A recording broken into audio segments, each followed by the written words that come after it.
Benvinguts al Friki Online càpsula 1183. Ens en anem a Panini, ens en anem a DC i ens en anem al Must Have. DC Must Have, amb Batman Luz de Gas. Batman Luz de Gas, que a més ens porta un complement, que és la segona part de Batman Luz de Gas, que és, aquí, Batman el amo del futuro. ¿Vale? Les dues amb guió de Brian Augustyn i la primera amb un dibuix espectacular de Mike Mignola entintat per Craig Russell. La segona, el dibuix és Eduardo Barrero.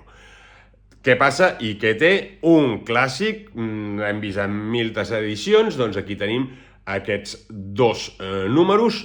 El primer, que és aquest Luz de Gas, amb Mignola, amb un Mignola pre-Hellboy, però ja amb una cal·ligrafia pròpia molt potent. Ja està dins del Ratonero Gris, aquella adaptació del Dràcula de Coppola, que és molt millor l'adaptació que fa fer Mignola que la pel·li, per mi, ja us ho dic ara.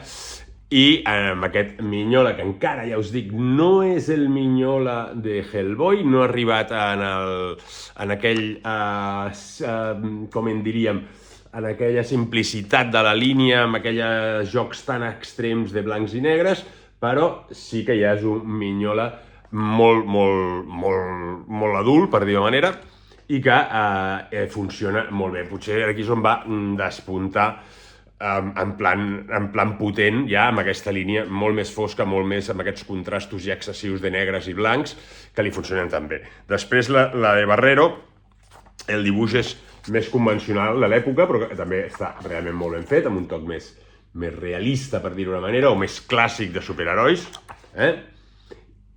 I al començament també tenim una petita intro de Xavi Sanz i després una del mateix Brian Augustyn, que ens explica com va sortir aquesta idea. Què és? Doncs és el primer Otros Mundos, aquestes sèries que van a partir d'aquí es van posar super de moda i va haver un moment que no paraven de fer-ne.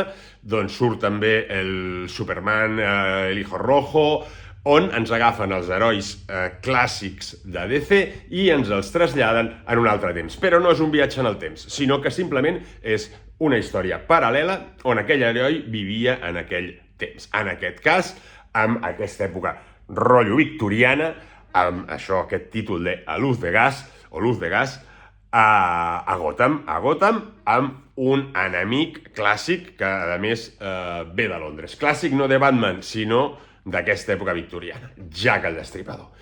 Doncs aquí s'enfrontarà amb Jack el Destripador i tindrem una aventura realment molt potent i que, sobretot, obre aquest univers a crear totes aquestes històries alternatives dels nostres herois. La segona, doncs, ja està en una línia més steampunk i també segueix aquesta. I després, el 2024, si no m'equivoco, o així, n'han tret una altra, també amb aquest